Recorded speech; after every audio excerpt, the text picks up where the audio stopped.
This is it. Can you believe it? Elaine Tyler, yet another online sales confidence and Venatrix 7-minute power session. It feels like forever since the last one, doesn't it? Yeah, but also, how many have we done now online? Online, I should know off the top of my head, but 5 or 6? 5 or 6, I think we've done for this SDR audience, and they keep getting better and better. And I'm super excited about our speakers today. We've had a lot of good recommendations coming in, so it should be a lot of fun. For those of you joining, we've already got 100 of you. Can you just let us know that you can hear and see us in the chat, but also introduce yourself, where you're from, and drop your LinkedIn profile into the chat. We love to find out where everybody's dialing in from and have a good time. So, Elaine, how's the summer been treating you? Yeah, really good. It's been super duper busy at Venatrix. We have been packed full of assessment centers week on week. So typically working with 3 SaaS companies, looking to hire between 1 and 5 candidates. So the market has been so hot for SDR hiring, and all companies are looking for talented SDRs to join their teams, which has obviously been an amazing summer for Venatrix. But we've had lots of fun too. And we're just in the middle of an office move. So literally boxes are being packed around me. You won't guess from obviously this frame, but we're about to move office as well. Fantastic. Well, it's exciting times, and we love how Venatrix is supporting this community. And make sure, if you know someone that's looking for a role that wants the same opportunity in a SaaS company like you speak to Elaine and her team. So just to give everybody a rundown for today, this is where we're going to be delivering 7-minute talks. So there will be 6 speakers today, I hope, each delivering their expertise and their insights from a similar role to you. So we've got Max Westwood from Drift, Sophie Pease from Cognism, Sean Gee from SEDNA Systems, Chloe Muggleston from Varicent, Justa Rasciute from Confluent, and Sebastian from Alation. And each of them will get an opportunity to deliver 7 minutes, some insight based on their day-to-day role. And then we go for a panel discussion where I will ask some questions that come from you from the audience. Now, feel free to ask questions during the day and during the session, and also look out for the networking at the end of the day, because a lot of the interaction, the learnings, and the connections are made via the networking section. You should just be able to see that button called networking somewhere on the left of your screen.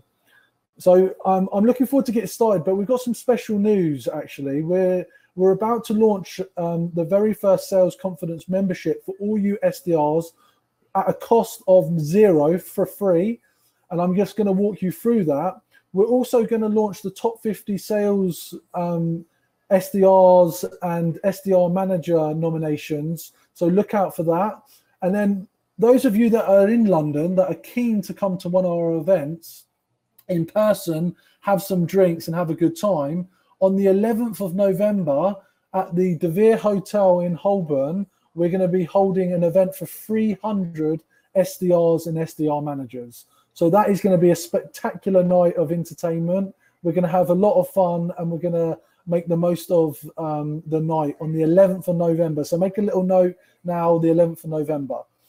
Elaine, what do you think makes a great sales confidence in-person event?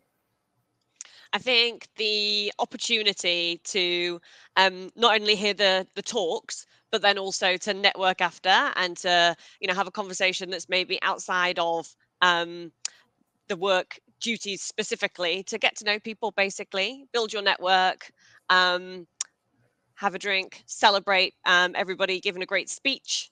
So yeah, basically the opportunity to network and get to know other SDRs in the community. Yeah, as I mentioned, and I think that's spot on, you should get the opportunity to network today. You'll go on the icebreaker round table and you should speak to people. We're all sitting at home or sitting in some office somewhere. We're not necessarily interacting with as many people as before. So get onto that networking session after the talks.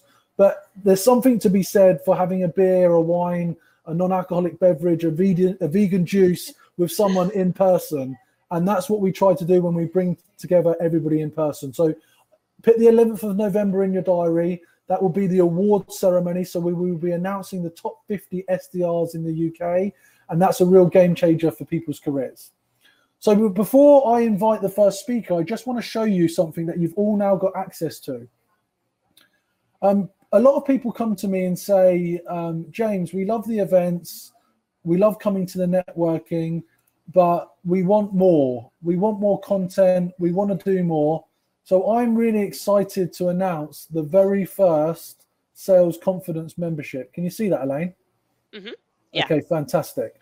So I just want to let you know that as a result of attending today's event, you will get access for completely no charge to 4 years of curated video content from other SDRs, AEs, and sales leaders in the industry.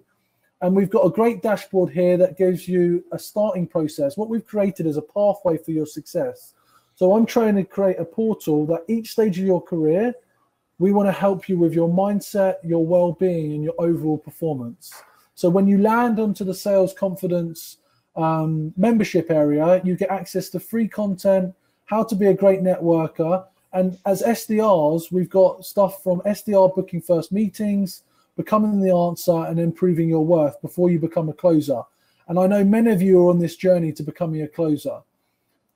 From here, you can access all sorts of content around confidence skills. Myself, Elaine, we've all had to overcome challenges at some time. To improve our confidence is really important.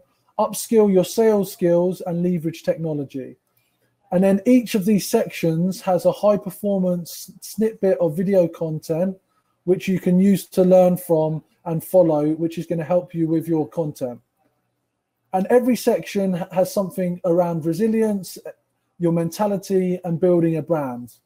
And this is now available absolutely free of charge. It doesn't matter whatever your needs are, from prospecting to job hunting to outbound. You can find all of that information here on the Sales Confidence membership. So really proud that we've launched that today. I'll give you the link. You can get access to our Slack channel. You can upgrade to VIP when you're ready. And ultimately, you can enjoy the content that we've curated over 4 years. So I'll drop the link in the chat in a minute. How does that look, Elaine? It looks great. I think one of the fantastic things about it is that you can access it in your own time. Because I think one of the difficult things about training courses, etc., is when they're in set hours and you've got prospects to call and demos to book, it can be difficult to fit it all in. But obviously you can search there for knowledge at your fingertips and then just access it whenever you've got time. Absolutely. Yeah, good stuff. So I'll drop the link in the comments in the section. But let's get kicked off. Max, are you ready to join? So we're going to invite Max up from Drift. So as many of you may know, I spend my day job working for Drift, which is a revenue acceleration platform that helps companies drive revenue and also pipeline generation. So we're just going to invite Max up onto the stage, and then I'm going to give him an introduction. So what should you know about Max? He's going to be talking about process and curiosity. So curious to know what he's going to be covering today, talking about the macro of hitting your targets, the micro of the day-to-day, and thirdly, curiosity and how he can actually focus on that. And just a bit of background on Max. He started his career at BDO UK in business development role. He's held roles at EG, Statica, and Rich Contacts, and he joined the Drift EMEA team in March this year, and it's gone from strength to strength. He was the first SDR. He was voted a top 50 SDR in 2020, and when he isn't focused on driving pipeline, in his own words, he likes triathlons and a good beer. Max, how you doing? I am doing well, thank you, James. Thanks for having me on. Awesome. Well, we've got 150 people live.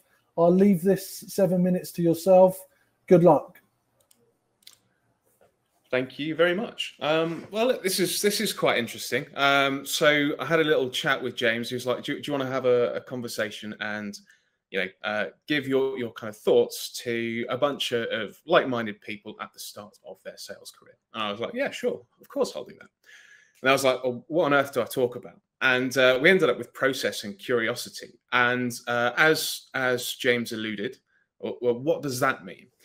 And I'm hoping to give you quite a broad understanding of the biggest things I think that can impact you guys, or certainly I feel myself, and kind of put that into context of your career. And where are you now, right? You are at the beginning of a journey, presumably, as alluded, to some kind of deal closing role, or some kind of 5-year plan, or whatever it is that you get in your interviews. And first of all, kudos, you've joined the kind of Sales Confidence and Venatrix 7-minute talks. What a brilliant place to start. I'm glad you were curious about that. But what are you going to do to get to those next steps? Now, I would implore you to think of it, break it down. So, okay, quarter to quarter, what am I going to do? I'm going to hit my number. Well, how am I going to do that? Well, I'm going to do that month to month. But then, okay, on a week-to-week basis, how many people do I need to get into a sequence? How many people do I need to get in front of? How many businesses do I need to prospect into? And then what does that mean on a day-to-day basis? How many calls do I need to make? How many emails should I be sending? How many tasks should I be doing? And then you can even go more macro, hour to hour, and kind of plan out your day there. And for me, no matter what I've done, no matter who I've done it with, there has always been a process that drives success there. So when we're talking process, I think that's largely what I mean. And you've also got to understand that no matter how you plan your process, there's going to be days, there's going to be weeks where things don't quite go to plan. And you've got to understand, okay, well, this hasn't converted in the way that I want. What am I going to do? And you've got to be resilient. But having said all of that, process, and I'm sure there are some experts, particularly in the sales confidence kind of umbrella, that are much more qualified to tell you what a good process looks like. I think this is where the kind of curiosity comes in, right? It's okay to say, be an absolute machine, be a robot, make 1 million dials, whatever it is. And I'm sure you can see success that way. But something for me that I think is so important, and it kind of goes back to a piece that a mentor and a leader that I worked with said, and he asked me to read a book, and it was called To Sell is Human, right? And yes, we have to go through this process. Yes, we have to build up pipeline, month on month, quarter on quarter. But ultimately, we are selling to people, and we are indeed people ourselves. And everyone is selling in one way or another, be that your product or be that your own kind of performance reviews. And whatever you do in your job, in your SDR role, you're going to pick up skills that are going to be invaluable wherever you go. But you've got to be curious about, how are you going to develop those skills? You've got to ask questions all the way through the processes that you're going through. So, where am I going in my career? What do I want to do? What do I like? And how can I do more of that? Questions about your product. So, what problems am I solving? Why am I solving them? Where's it going in the next few months? How do we stand out from our competitors? And by asking those questions, you're going to become much more fluent in the problems that you solve and communicating them effectively. What's more, asking questions, right? And you'll probably have been coached this, and you will be coached this by sales leaders, until the end of sales. Asking questions about your prospects, understanding, oh well, that's not the response I normally get. Why not ask why? And if you can empathize with the people that you're looking to speak to, you're in a really good position to drive success. But then also, if you kind of go back and go, okay, well, I've got this process, this is the way it's kind of been done. What if you look at, okay, well, how can I improve that? Where am I on my expected conversion rates? Where are my colleagues doing better?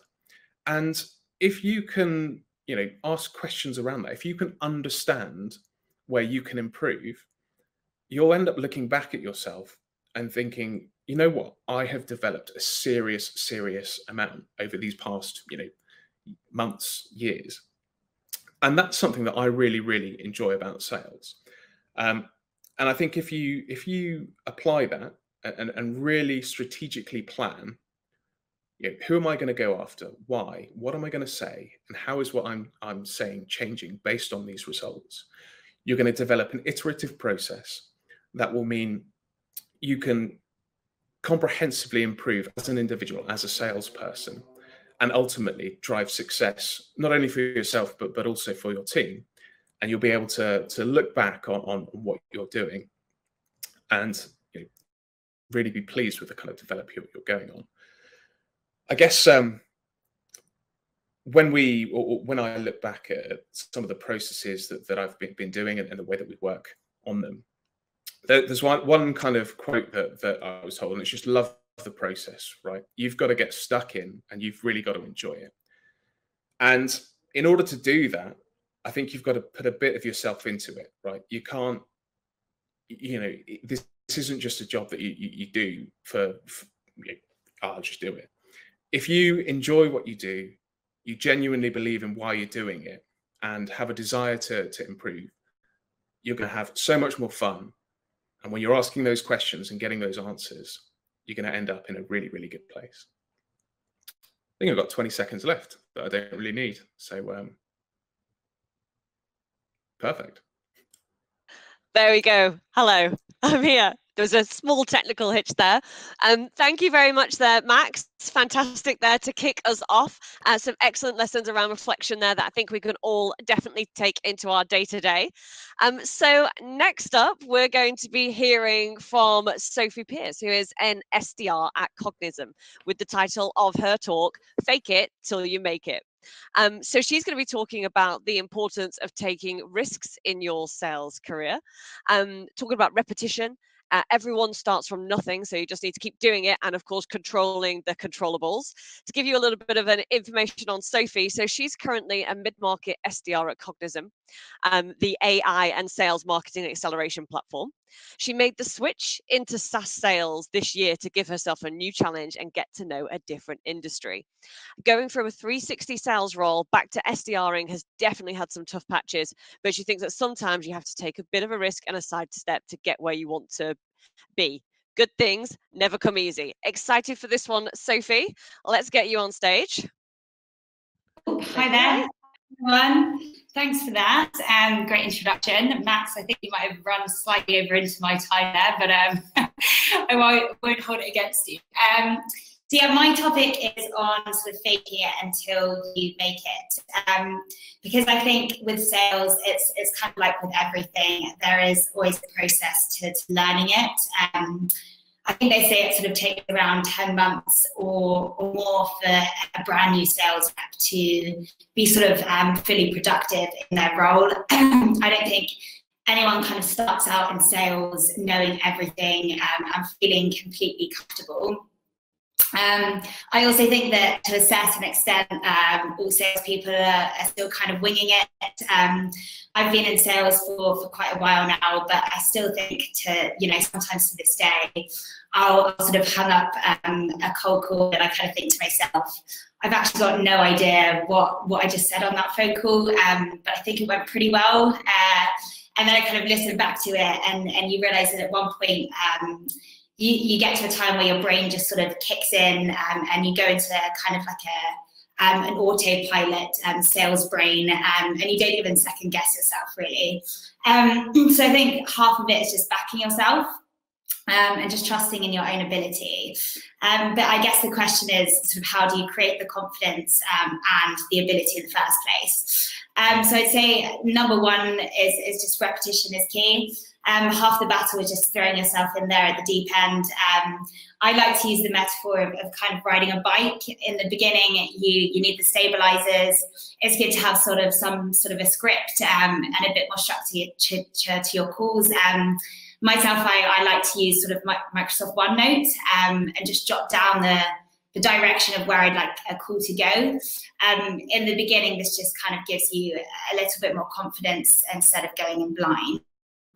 By repetition, I just mean sort of making calls every day to different types of stakeholders, different companies, and different industries. I would say a big piece of advice is to rip the plaster off quite early with calling senior level management. Have one day a week where you call in to CEOs and MDs. You'll find it gives you so much more confidence when calling all the other senior level management in a company. Also, having said that, a referral from a CEO or an MD can earn you some respect among the rest of the company, and you can get in touch with the right person straight away. When I first sort of started out as a BDM in a 360 sales role, I tried my hardest to kind of stick to my call and email targets. If I was sort of under my call target for the week, I would kind of grab my friend and I'd say, look, can we do sort of 2-3 hours of just straight cold calling? We called it a cold call blitz, if you've ever heard that kind of phrase before.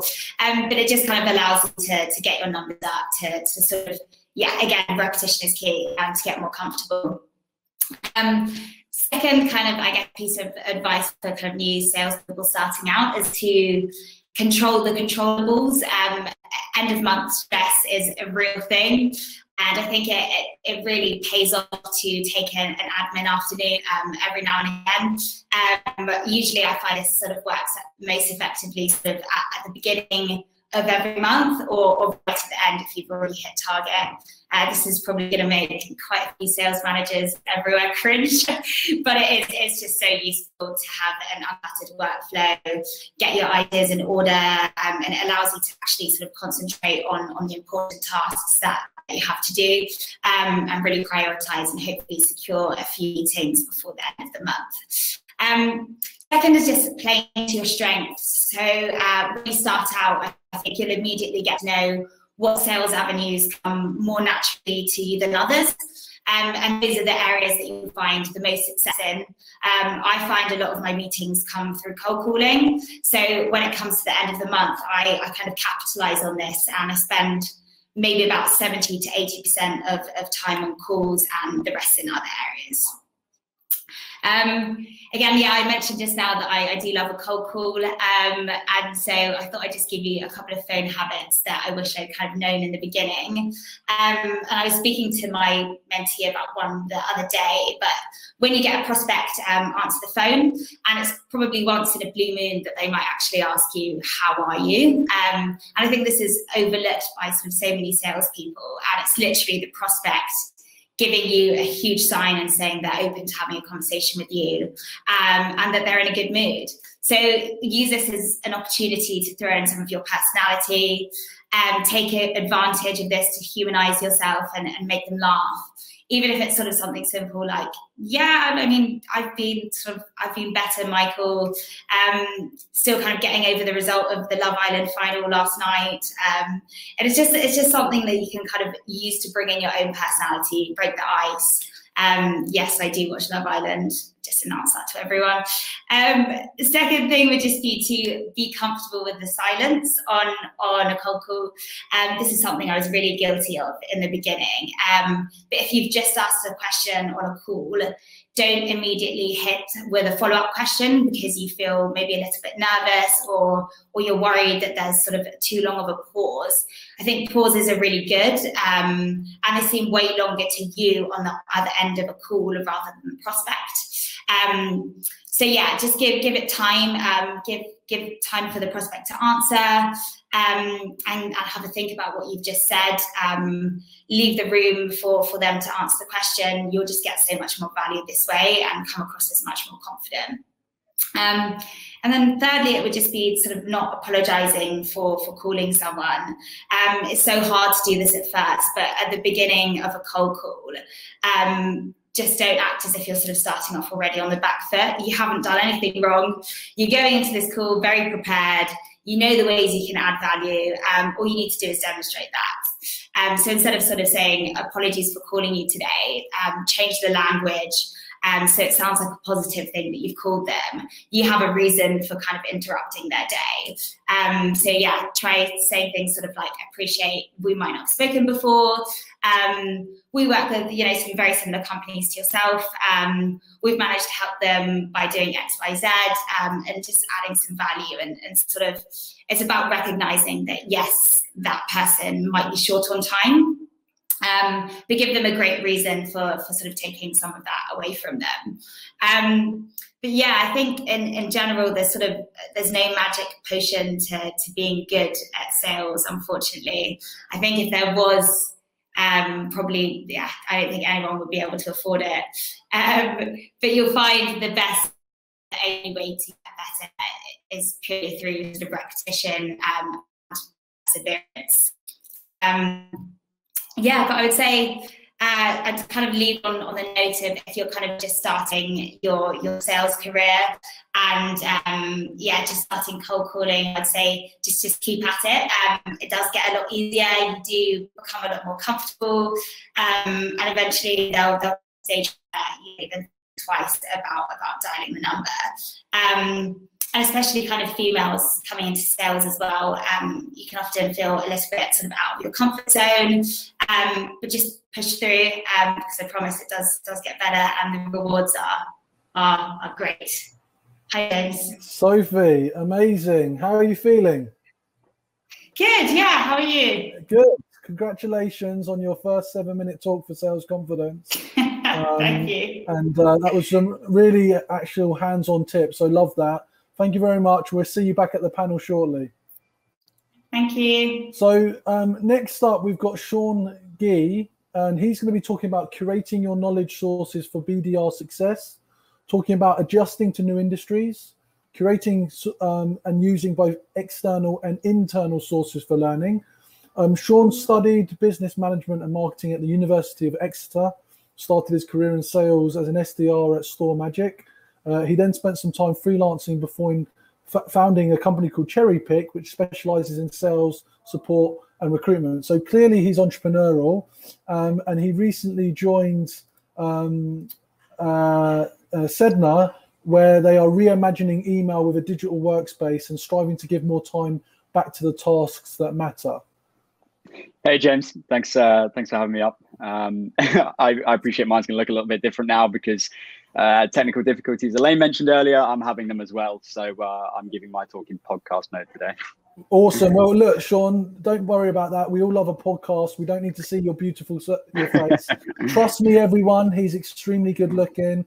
So it's unfortunate that we can't see him live, but just hit the 7-minute marker, Sean, and it's over to you. Good luck. Thanks so much, James. So yeah, as James said, I've recently joined SEDNA, and we're kind of reimagining email to bring it hopefully up into the 21st century, as opposed to 50 years old as it is at the moment. But the topic of my talk for today is about curating the information that we consume as BDRs, and doing so in a smart way that enables us to spend that personal development time effectively. So what is the problem? The problem is that the sales space especially is filled with loads of really amazing content, educational material, and influential people, and they're all putting out great information. But while there are some universal truths in sales, there is also a massive variety in contexts in which we all work in. Therefore, we as BDRs need to effectively distill the huge volume of knowledge into specific best practices that will help us individually in our own industries with our own buyers and our own sales processes.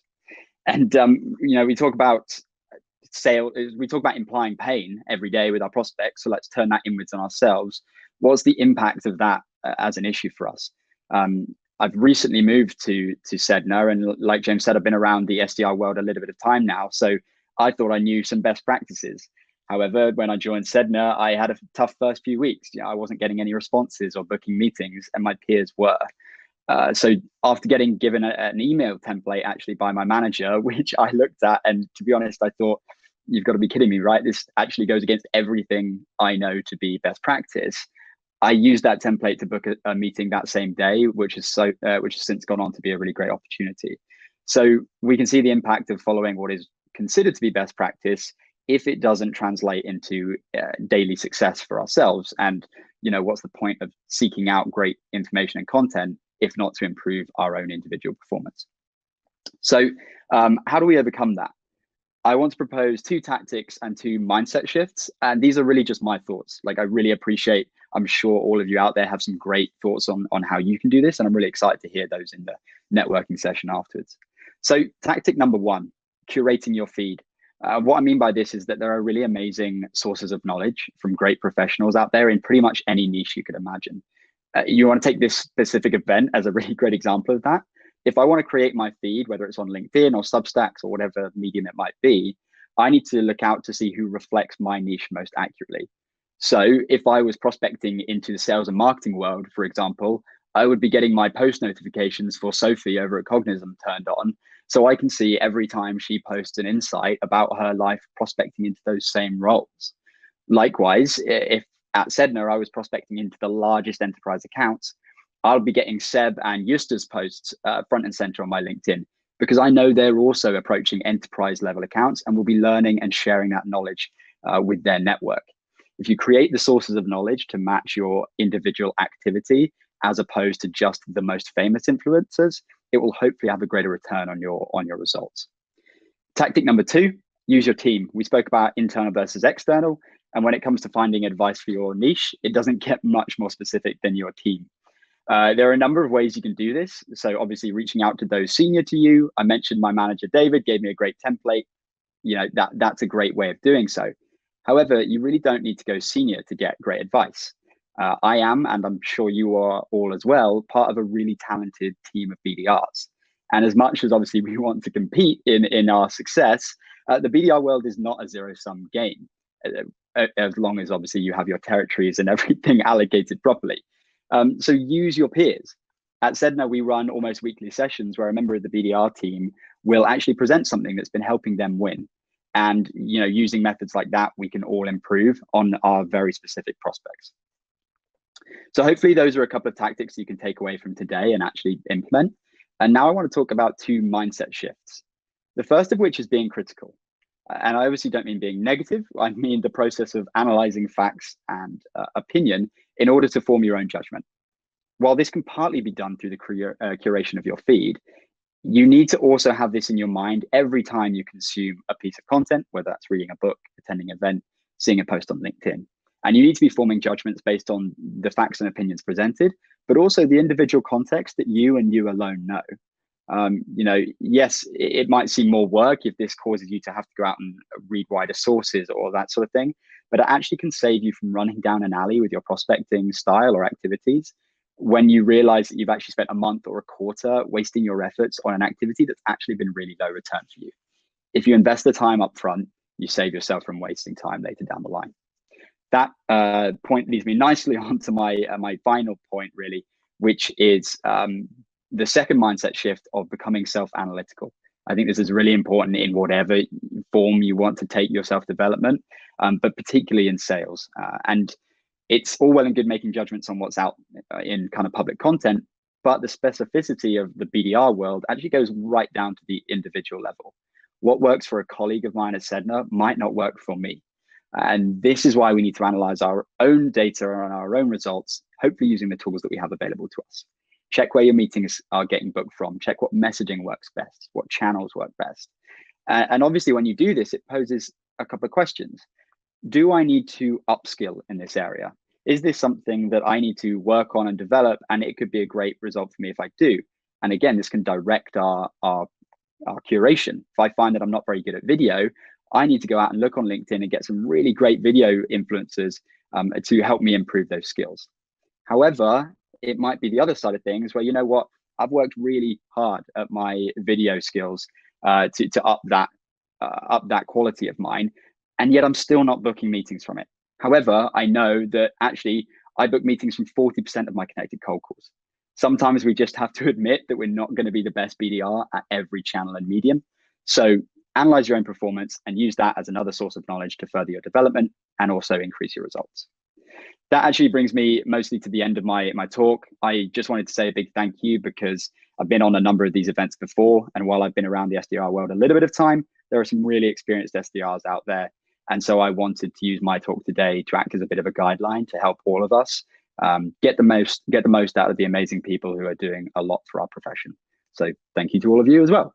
Yeah, and lastly, obviously, just thanks so much to James and Elaine for hosting and Sales Confidence for inviting me along to present. Hi, Elaine. Hello, and thank you very much for your talk. Excellent there, Sean. What a fantastic voice and some top tips there for success. So from one Venatrix alumni candidate to the next, we are about to hear from Chloe Muggleston, who is an associate seller at Varicent, with her talk, Why Don't They Teach Sales in School? great question. So Chloe's going to be talking about her experience in sales so far, the struggles and challenges she's encountered, and the tools and techniques that she's found useful for her first 3 months in the role. To give you a bit of a bio on Chloe, she graduated from Newcastle University with an English language degree during summer of 2020. Tough time to graduate, at which point she'd not initially pictured herself going into sales. Fast forward a year, and she's just come up to her 3rd month in her first proper job, working as an associate seller for Varicent. Her mindset towards sales has changed, and it seemed like the most logical path where she was really able to see results from her work. So looking forward to this one, Chloe. Take it away. Thank you. Thank you. So, hey, everyone. Yeah. So I'm Chloe and I'm an associate seller for Varicent. So just want to say massive thanks for having me. It's a pleasure to kind of be on and sharing my insights along everyone else. Like Elaine said, I am one of the newer faces into sales and on this event today. So everyone's provided some great tips. So hopefully I can add to that. So yeah, like Elaine said, I graduated from Newcastle summer of 2020, at which point I had not kind of initially pictured myself going into sales. But anyway, fast forward a year and here I am talking to you guys, coming up to my 3rd month working at Varicent. So Varicent as a company, what they do is they make sure that they automate the process when it comes to paying people for the work that they do, making sure it's accurate and on time. And they allow people to actually understand the benefit of compensating your staff. So for me, from the get-go of my sales career, I realized just how many boxes it actually ticked and just how much I enjoyed that sales mindset. So like everyone here, I'm sure we're all motivated by the same sort of things, by that fast-paced work environment, by seeing growth, whether that's personal growth or company-wide growth. We also all strive in kind of learning and absorbing information on a daily basis. And ultimately, we are all here to make money. Now, these factors are great and they do all entice us into this role. But kind of starting off in sales is scary and it's daunting. So linking back to my title, why don't they teach sales in school? I wanted to just kind of share my own learning and my insights and the first kind of the answer keys that I got for my first 3 months. So I've always considered myself to be kind of like a bubbly, chatty person when it comes to talking to others. And I enjoy meeting new people and kind of thrive off those social environments. And I'm sure many of us here do. Now, stereotypically, these are great traits for salespeople. But I came soon to realize that sending an email or on the end of the phone to someone who doesn't want to talk to me, I needed a lot more than just to be chatty. And once you kind of actually start to understand that mindset, it's only at this point when things start to click. And when you're actually able to pick up on the subtle cues and adapt your approach to suit your leads. Now, people like to be mirrored and spoken to in a way that they can relate, which for me is why I like to do things through videos and voice notes. And for you, it's finding what works to get those personalized touches into like hook your leads, right? So I like to think of this as learning from your prospects and make every touch point, make every call a learning experience. So I'm sure we've all felt like flat after days when you've been on calls and sent emails and got absolutely nothing back. And I know for me that I did start to question why I was letting every no pass me by without learning something. So I'll break this into 2 areas, kind of how I learn on calls and how that feeds into my outreach and my videos. So there's no point getting yourself worked up over the uncontrollable. If someone says no, it's a no. Now, at this point, you can either hang up, leave it there, or you can switch the conversation and try and learn something. So now for me, even when I've got the most closed off leads who I know won't qualify, I still ask for that conversation for 5 minutes and start by saying something like, I appreciate your time and I want to make it clear that I'm not trying to sell you anything. I just want your help. I want your help to further my own knowledge and my own understanding of the industry. And I ask them their 3 main priorities for day to day. Because people like to talk about themselves and they feel like they're helping others, right? So this way, I haven't wasted my time by researching someone, a company who's given me a no. Instead, I'm asking for their help. And they're actually volunteering their own time. They're freely doing this willingly by choice, coming to help you. So this way, I'm picking up on little nuggets of information that I can use when I'm talking to my next lead, when I'm warming them up, or it's showing them that I've actually done my research and that I actually care. So this then translates into my videos and my voice notes. This way, I can make more like hyper adapted videos and voice notes with these key triggers that are actually personalized to the leads.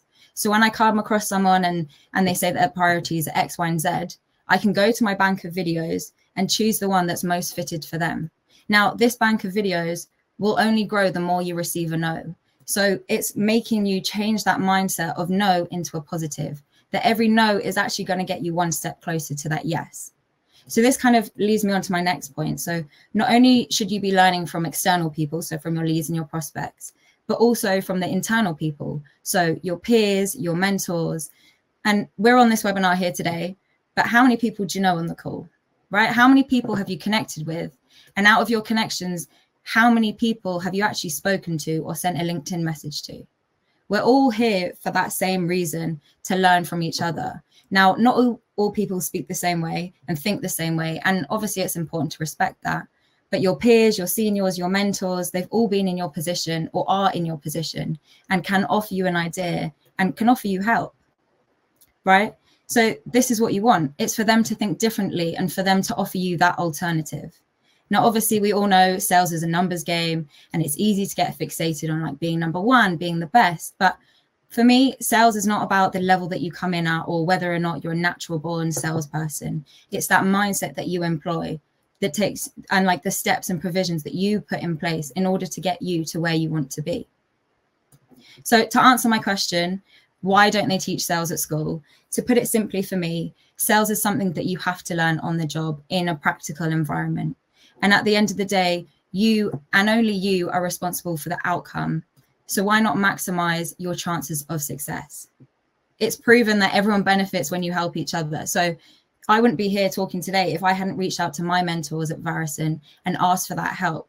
And this is how I've got the role speaking to you guys here today. So yeah, it was just really to come on and say, connect with each other, connect with us today, the speakers. I'm sure we'd all be happy to kind of have that conversation and get to know people, because connecting and speaking with others today will not only help you right now, but it creates that memorable impression and it's changing that mindset. So yeah, James is back. So learn from mentors, prospects and peers. That's my sum up. Chloe, that was superbly put together, really well structured, fantastic talk and some really good guidance. And I'm blown away how early you are in your career. So you've got a lot of success ahead of you. Thank you very much. And we'll bring you back for the questions at the end. So our next speaker, I'm really excited about. We've got Justa, Rasciute. You have to improve my pronunciation skills. She's going to be talking about the importance of champion building and mentors for career progression, talking through building champions and how mentors fit into your development. Justa studied event management at the Manchester Met University and began her career at laterooms.com in outbound sales before moving into operations sales and hotel relationships. And she joined Confluent in April 2020 as a commercial account development representative before moving into the enterprise team in February this year. Can you see us? 7 minutes are yours. Great stuff. Thanks, James. Guys, can you drop a quick exclamation mark in the chat if you can hear me? My Wi-Fi isn't too great, so hopefully you can. Oh, perfect. So yeah, guys, Justa here. So I'm an enterprise SDR at Confluent. I've been with the company for a year and a half, joined at Series C, and now, you know, we are post IPO. During that time, I was top SDR EMEA in 2020. After 10 months, I had my promotion from commercial to the key accounts team. My subject today, as James said, will be champion building and the importance of mentors when it comes to your career progression. A key theme I will be covering is MEDDIC, which is a sales methodology. I'm sure most of you are aware of it. And if you're not, a great book I recommend is by John McMahon called The Qualified Sales Leader. MEDDIC stands for metrics, economic buyer, decision criteria, decision process, identifying pain, and C for champion. Thanks for the exclamation marks, guys. I can see you can hear me. So regardless of whether or not your organization follows MEDDIC as a sales methodology, there are some crucial things that you can take away from the methodology internally. As an SDR, you get so focused on what's going on now externally with customers and clients and external stakeholders that actually you forget the fact that internal stakeholders, especially within the SaaS organization, are crucial when it comes to your career. One of the key things that I'd like to also touch on is the importance of having strong internal branding before I jump into the MEDDIC topic. So I suppose let's start from there. It's so key to have strong internal branding.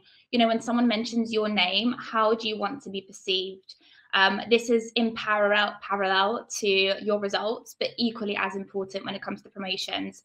So yes, focus on results, but also think of ways to stand out from day one. And when I say day one, I mean day one.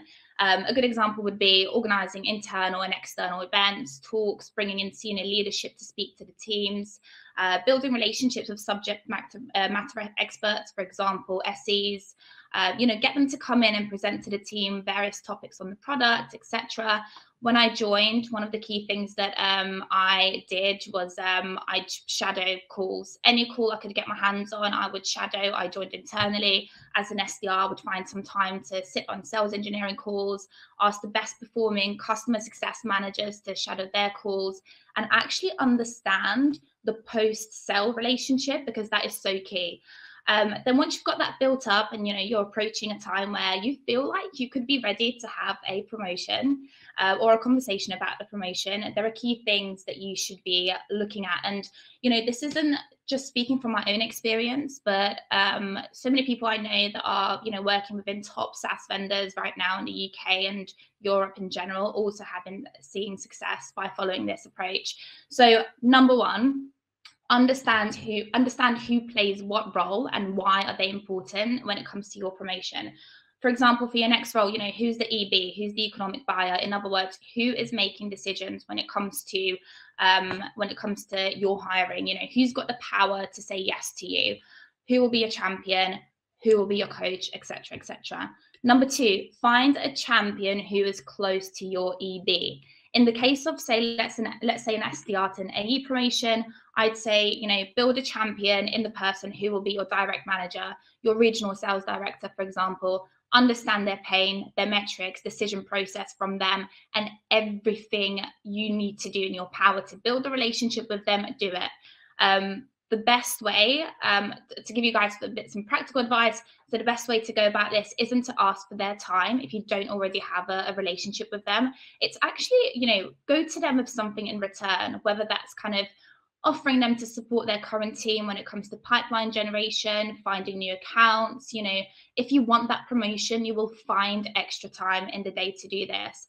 Be different, do what no one else is doing, get on their radar, get on that first call with them, with your champion, with your potential champion, with a PG plan, and offer them to help. You can also then use a champion to understand different pain points, not just their direct pain points, but also the EBs, your economic buyers pain points, what's important to them, how do you stand out, etc., etc.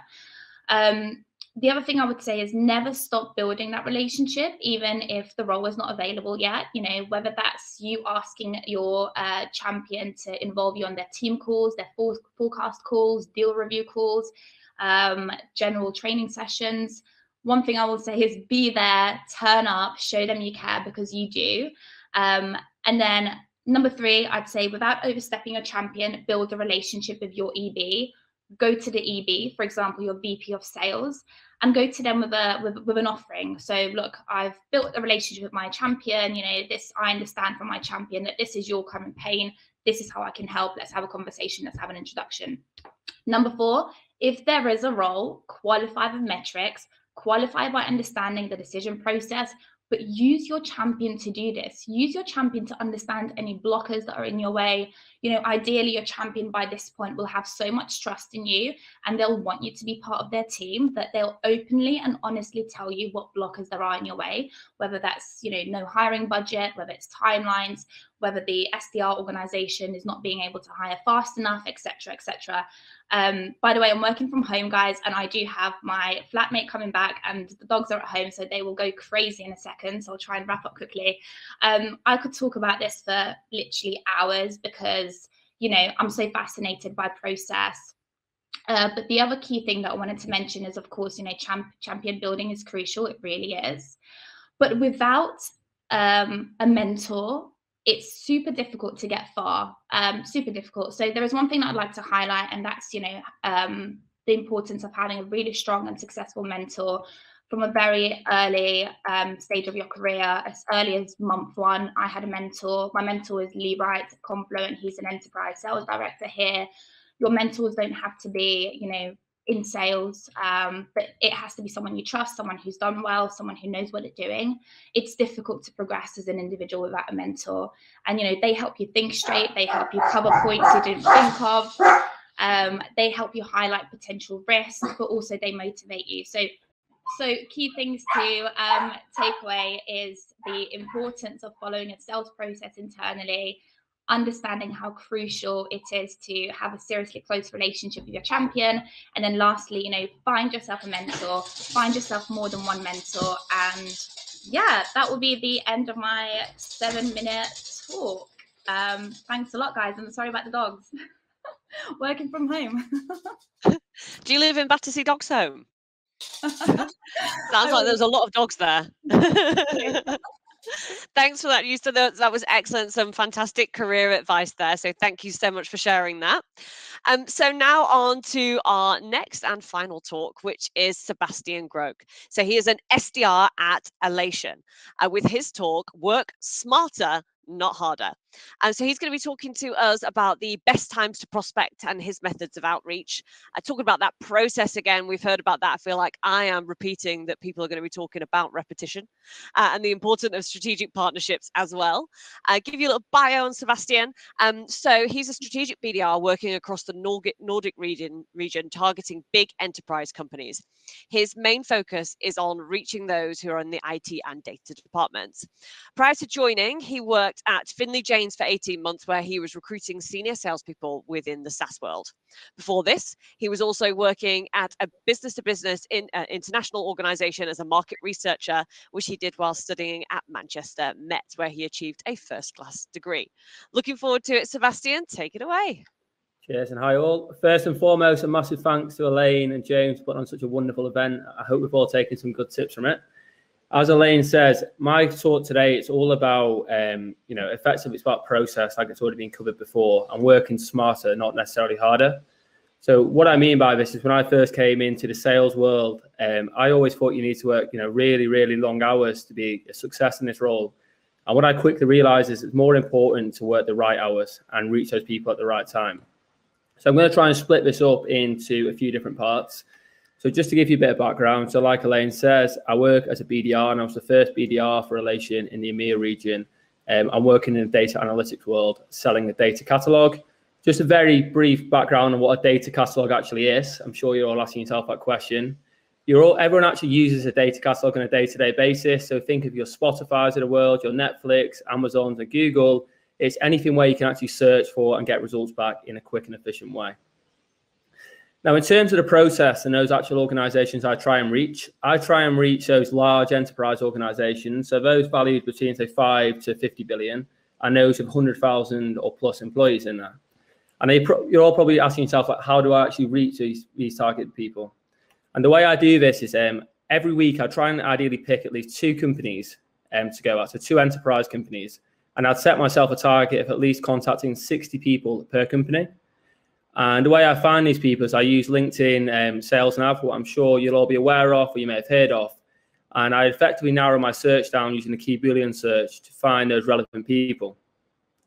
And when I find these people on a day-to-day basis in terms of a process, I target myself of at least getting 20 to 30 contacts per company into a sequence and letting them play. So some of you guys may use Outreach or SalesLoft, some of these really cool tools which help speed up the sales process.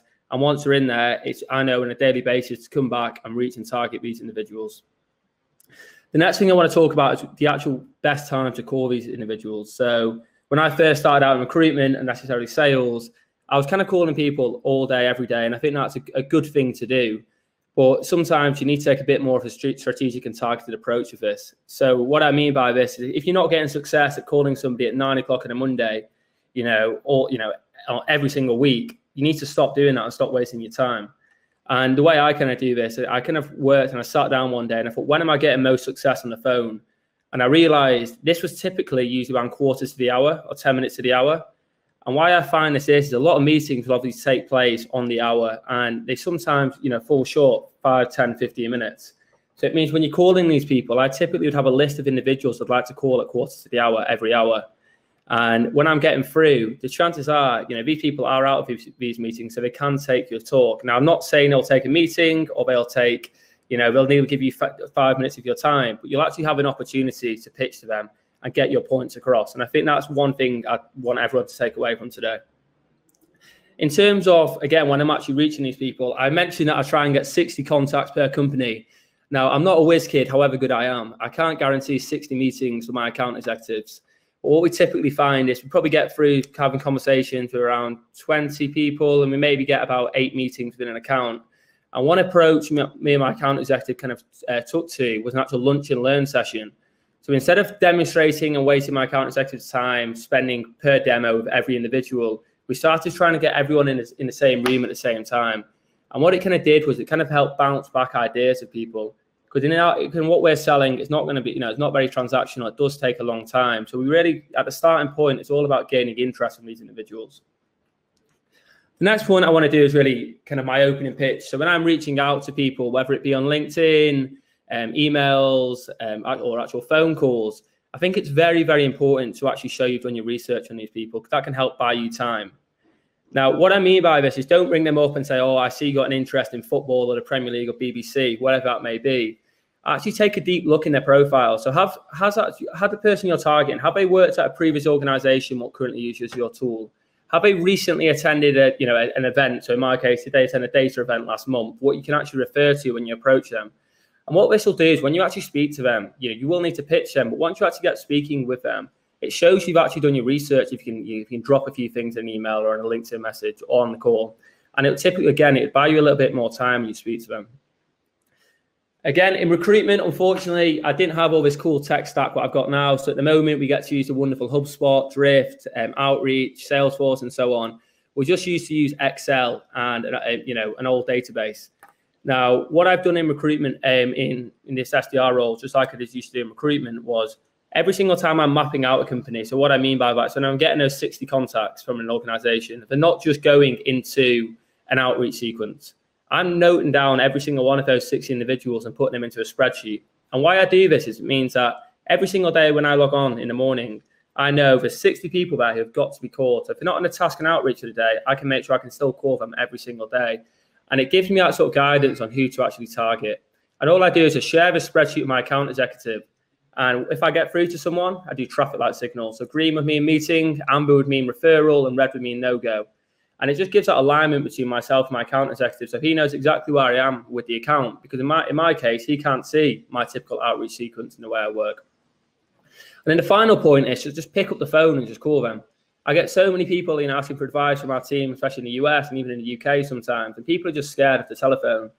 And what is the worst thing that can happen? If you pick up the phone and they say no, you know what the answer is, yeah? You push back on that and you try and get the meeting, but a no is better than just consistently wasting time and time again, right? So just don't be scared of the telephone. Just pick it up and call someone. My final point is on the AE alignment. Now, this may not be relevant for everybody here, but in my case, I only work with 1 or 2 account executives, and I know a few people have joined today. I can see from the comments, it's the same in theirs as well. So what I mean by this is stay tight with your account executive. So if you're going to be working with this 1 or 2 reps on a weekly basis, you need to make sure you know exactly where they're up to as well. So what I mean by this is, they would typically have insight on the account. They would sit in some cases, they may be working with certain partners, and they may also have a lot of insight on that account and updates. So in my case, if I'm targeting a company and I'm getting loads of messages out and loads of conversations, it's important that I tell my account executive after pretty much on a daily basis what results I've had, just in case it's a crossover and he's spoken to the same people. So we're keeping professional. So I target at least half an hour a day with my account executive during Moda, where we can run through our success and we run through our small wins. And I'd recommend that to anybody. Finally, sometimes just, don't be afraid to ask someone a question. So when I first joined, I was speaking with reps in the US. I was the first hire in EMEA, and I was asking loads of questions, asking for support and advice. And the same thing with my account executive. So when I'm writing out my emails, some of my LinkedIn messages, I sometimes ask them to double check, because we all need to remember, more often than not, these people and these guys have been in the exact same position what we're in now or what you'll be going into. So don't be afraid to ask for some tips. So I hope you've all found it useful. If anyone's got any questions from this talk, feel free to ping me on LinkedIn. I'm more than happy to help. And finally, if you back yourself as being a very good SDR, or you're also fancying a gig at the moment, we're also still hiring Alation. So just drop me a note. Thank you. You heard it here first. Alation are hiring. Who wouldn't want to lead the way and sit next to Sebastian on the phone? So that was fantastic. even motivated me to get on the phones more, and I've been in the game for a little bit longer than you have. So well done on that talk. Right, we're going to go into questions now. So can you start asking questions in the chat? And all the speakers, can you just press share, and we're going to get you back on the screen, those that can make it first. Absolutely fantastic, guys. It's so impressive to see your presentation and delivery skills at this stage of your career. So massive kudos and round of applause to each of you, and thank you for the audience. To hopefully you've all been taking notes and listening to these excellent speakers. I'm just going to kick off with a question. How do you handle the no? Because all day, every day, you're getting no's. How do you actually handle the no psychologically, but also in the actual conversation? How do you handle the no? Who wants to take that first? Happy I'll to. take. Oh, go on. So I think it's the type of no, right? So and who did I learn this from? I think it's Jerry Hill, who you should follow on LinkedIn. There's a no, but there's a no never, a no not now, and a no not me. So you know, it's just understanding which bucket that falls into, because ultimately the follow-ups that come from some of the no's are your future pipeline that you're going to be building up next quarter. So sometimes I quite like the no, because I know it's someone to speak to. Anyone else?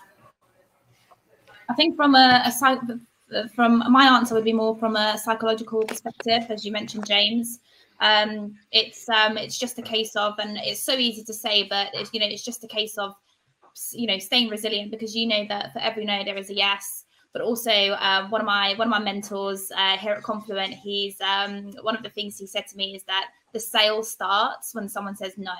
That is your green light, and kind of look at it as a green light. And if someone says no, kind of use that as a motivation. It depends on you as a person, because some people are motivated by negative reinforcement, some people are motivated by positive reinforcement. But just try and one of the things that I tend to do is, if I get a no or a rejection or whatever it may be, try and look at the positives, not necessarily just from that one call, but the positives in your kind of sales day and what you achieved during that time, during that day.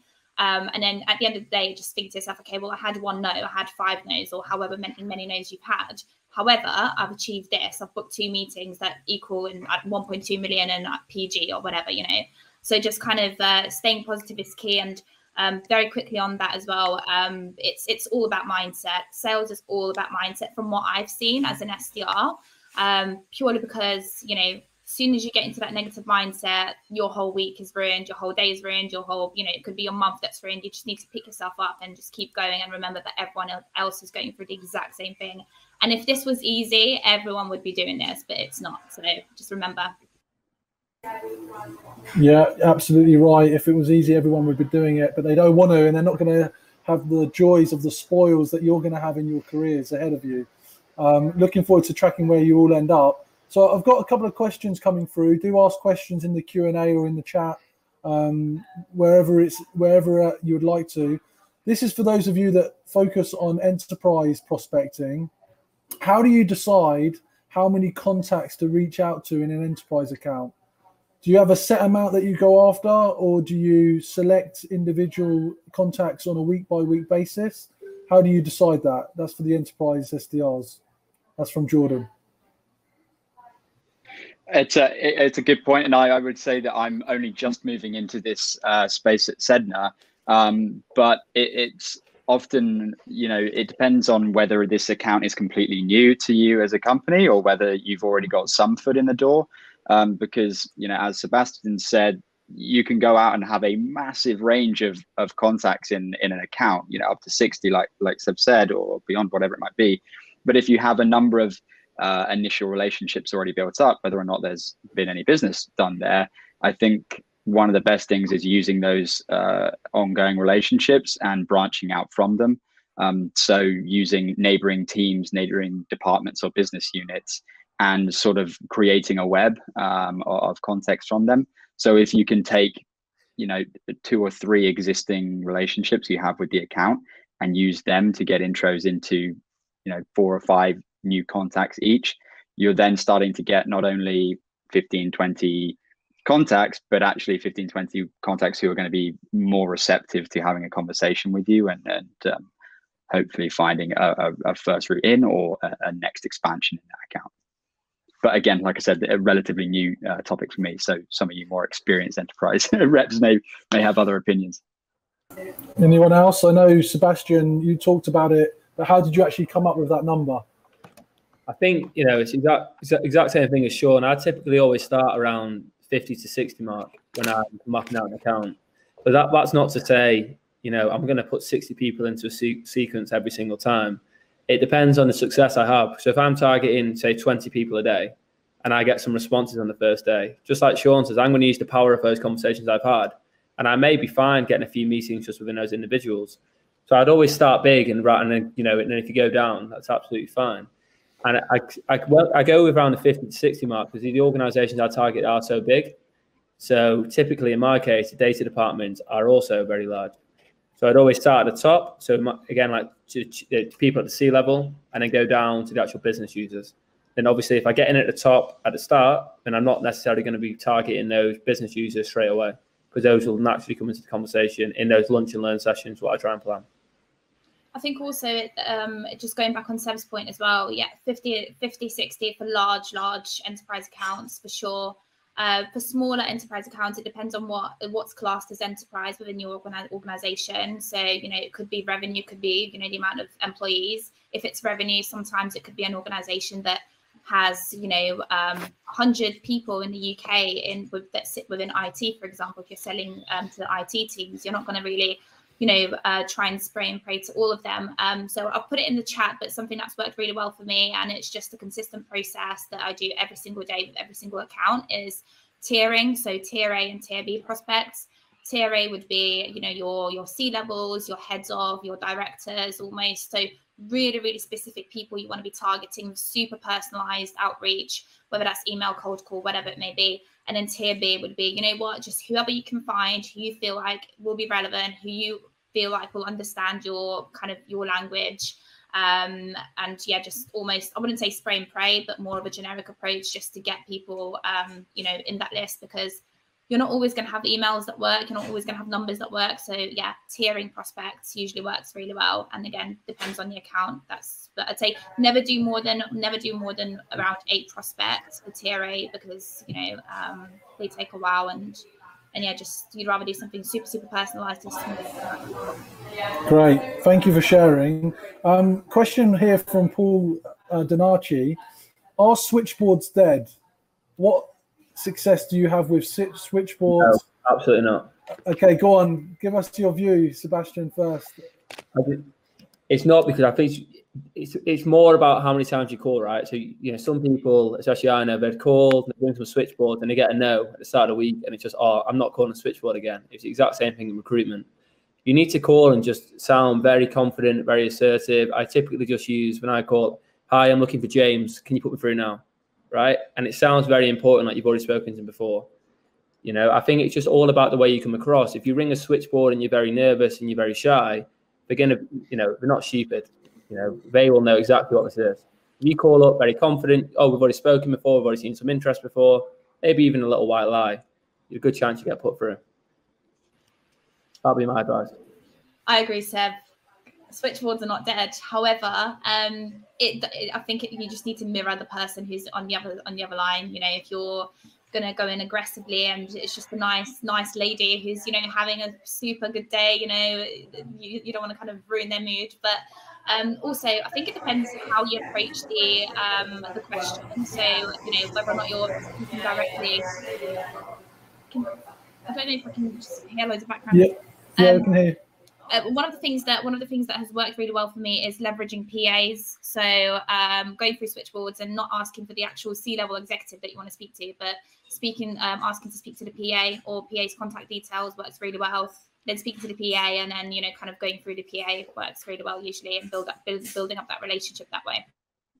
Yeah, I agree with that actually, Justa, as well, because we don't want to pitch or present to kind of PAs or gatekeepers or something like that, but actually they can be really amazing sources of knowledge about the business and about the way it works.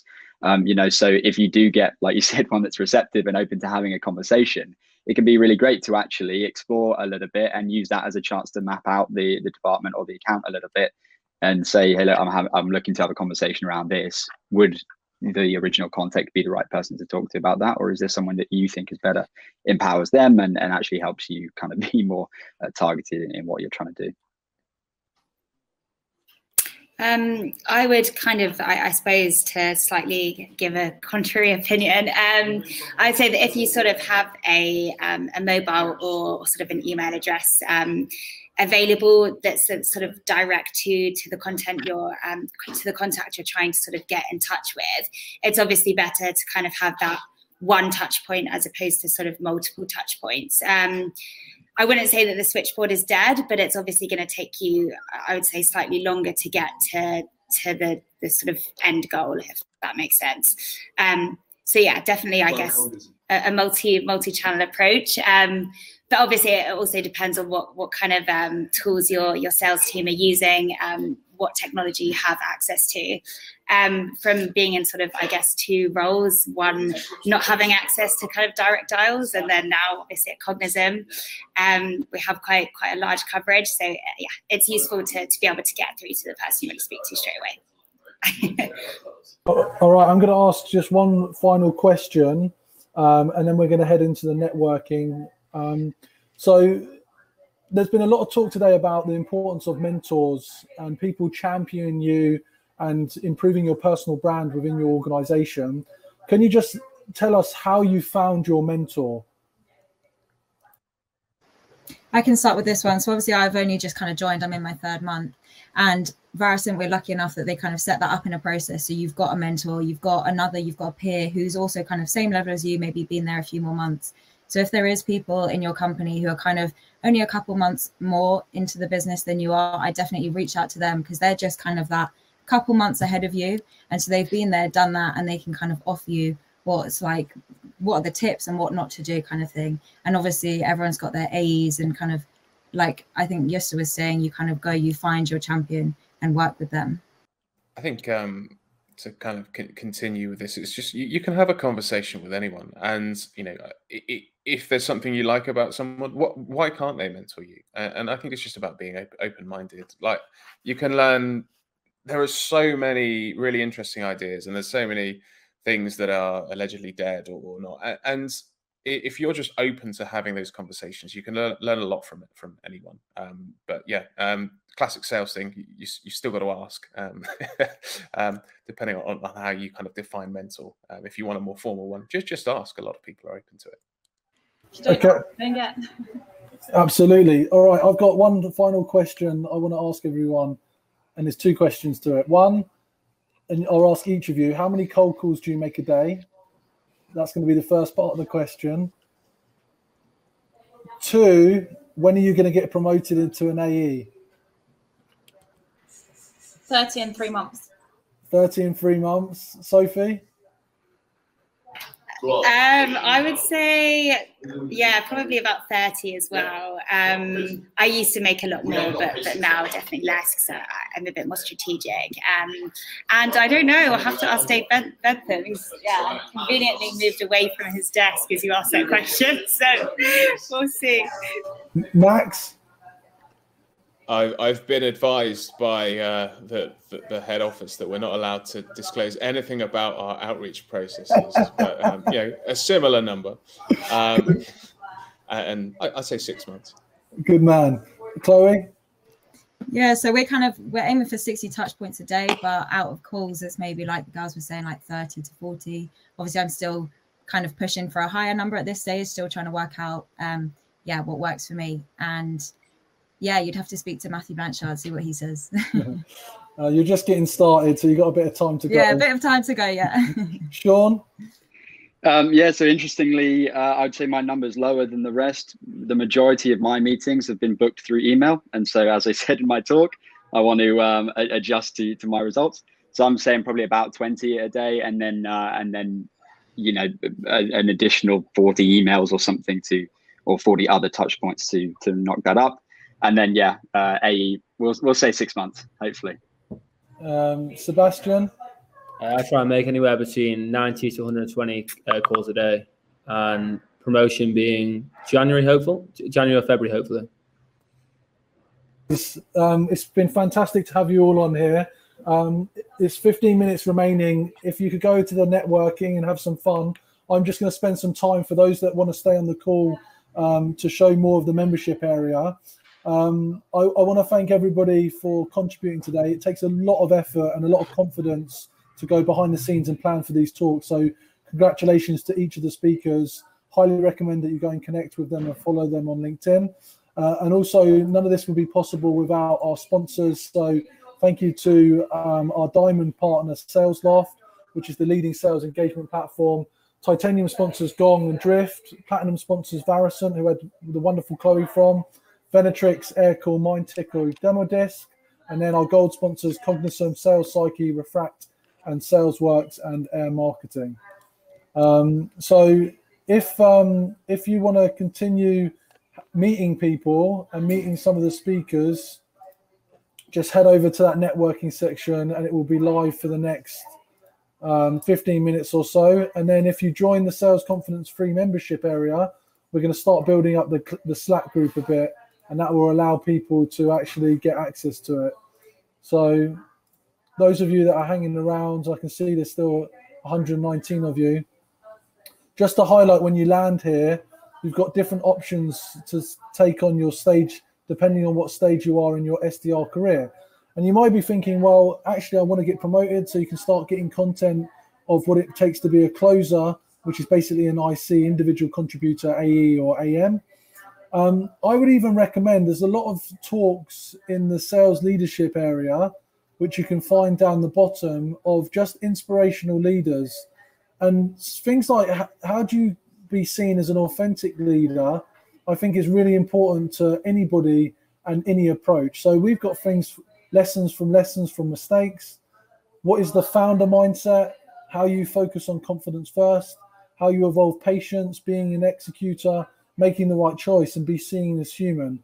And each of these are digestible 7-minute talks with a summary, and some of them even have short power clips. So if you just want to get a minute of a boost in the morning, you can just come on and get a power clip of content and actually visualize in this one, which is the effects of stress and how you're managing it.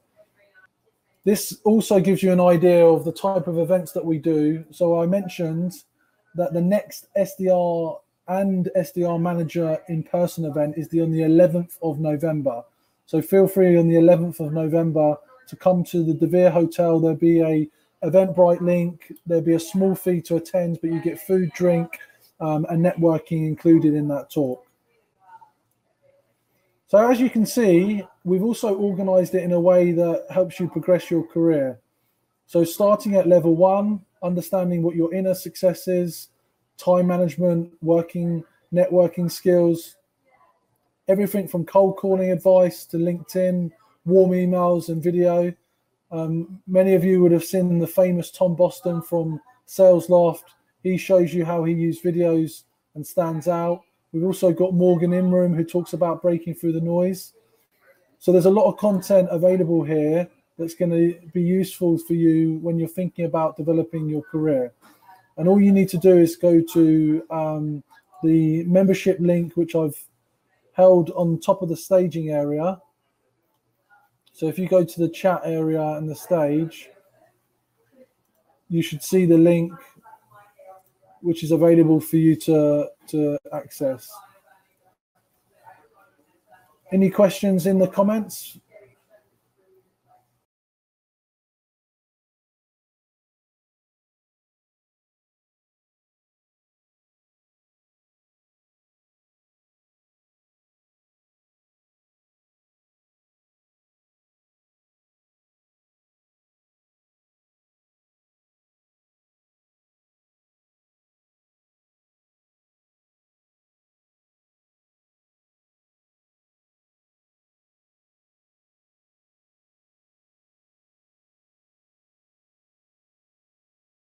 Also, to mention, the nominations to get or become a speaker or be ranked as a top 50 SDR will be coming up soon.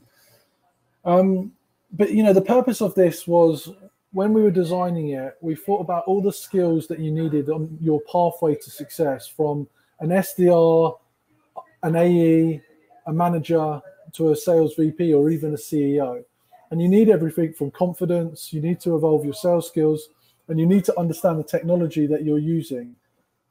So all of this has been broken down into those areas.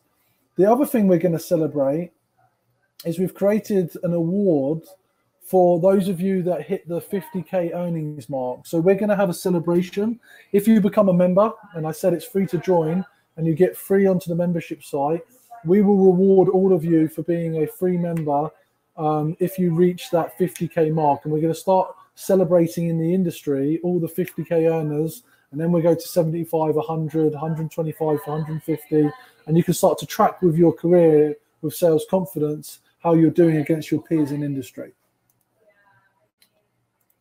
So the final thing is really join the membership and get access to Slack.